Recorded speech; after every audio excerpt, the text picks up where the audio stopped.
which we could do throughout the year. So with some reorganization, we ended up doing this. This by teaming up with a company that's actually doing the waste hauling, we ended up with a base load here of negative cost raw materials being delivered 5.5 days a week, using roughly 60% of the plant capacity during the year. And then we brought in another contract of some wooding materials that could be stored during the week and used on the weekend. And even though we only got a fourth of the price per ton in the tipping fee, we were able to utilize a large block of available time hours on a plant. And then we got a second supplier of raw material. This green field that we have right here, this is a seasonal material. This happens to come from urban yard waste, which is one of the other materials that we can convert to ethanol. And that really only got just 1/10 of the price per ton delivered on that. And then we had a loading come in of septic waste and wastewater treatment plant sludge, which is a premium material, but it was available every day of the year, non-stop. And only a small portion of the total plant capacity. And that left us with a block of unused time at the factory, which now that we have our base load, we could actually pay to have a farmer supply raw materials to us to actually bring in what they call coppice woods or harvested timber to actually go out and cut it down, put it on a truck and deliver it to us, and we can actually afford to pay them some money to actually bring them in. So we ended up with a plant that could utilize 90% of its capacity. And that's part of being able to make a profit. We look at the conventional municipal solid waste materials that this is typical for the U.S. Actually, paper, yard trimmings, food scraps, and wood are all materials that we can use to convert over to make fuel, whether it's cellulose to ethanol or cellulose to a mixture of ethanol and butanol, and then some residuals left over to make some methane. We also be able to garner some income from metals, glass, grit, rubber, and plastics that would be separated in water as opposed to hand sorting. It didn't make a pile of money, but it paid for its actual work.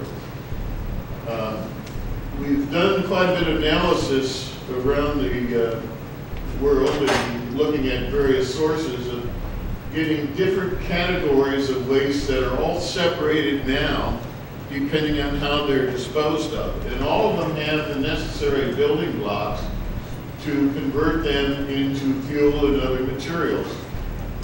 A lot of these materials, for instance, like septic waste or sludge from a wastewater treatment plant, all go off in different directions and are collected separately at a cost penalty. We'd be doing a lot better if we could all take them to one processing center.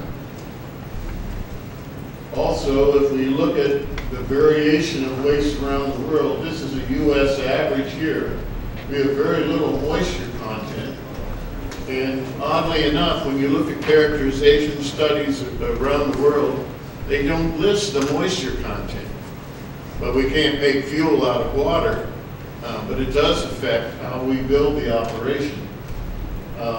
Incidentally, the only studies that I saw that actually took into account the water content of their waste happened to be for the city of Lagos in Nigeria. This is the type of materials that are now separated, that some of them are allowed to go to the landfill, some are not. All of these are materials that can be accepted into our process to produce fuels that are essentially renewable. Some of them are very premium, very high negative costs, or like septic waste and sludges are valuable to get rid of. Others, such as feedlot manure, not so, because the farmers in final analysis have to make a profit.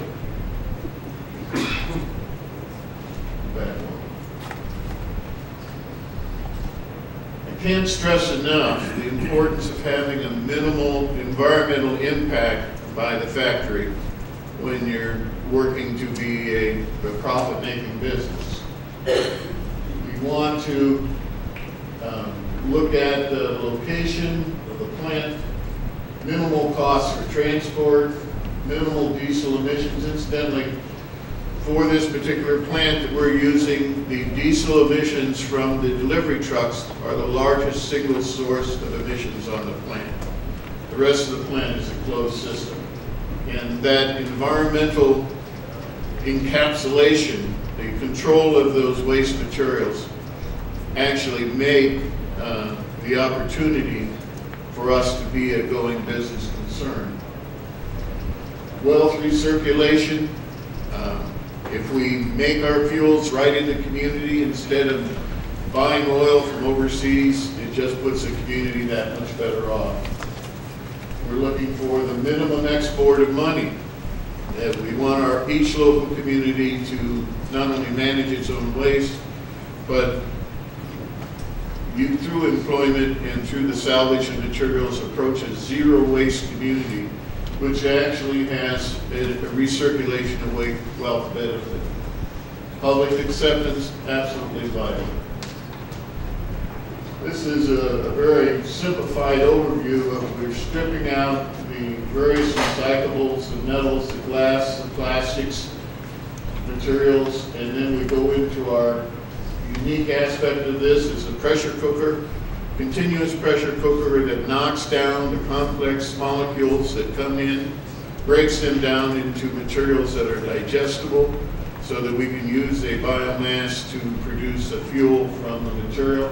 We then clean it up, carbon filters and clarifiers, and then we concentrate the organic solution in the water before we go into fermentation or digestion, and then the ethanol separation.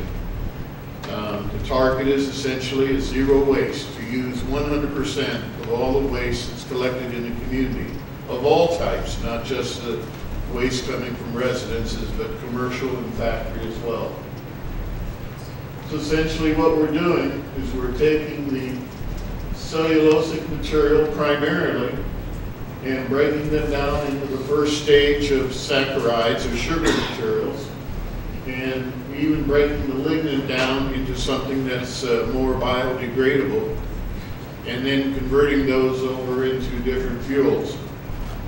And the value of the fuels are such that right now what we want to do is think in terms of being able to make enough money not only to make a profit on return on investment, but to replicate the plant periodically. If we can make enough money to build a new plant twice over during the life expectancy of the factory, then we have a process that's not only sustainable without subsidy, it's also replicable.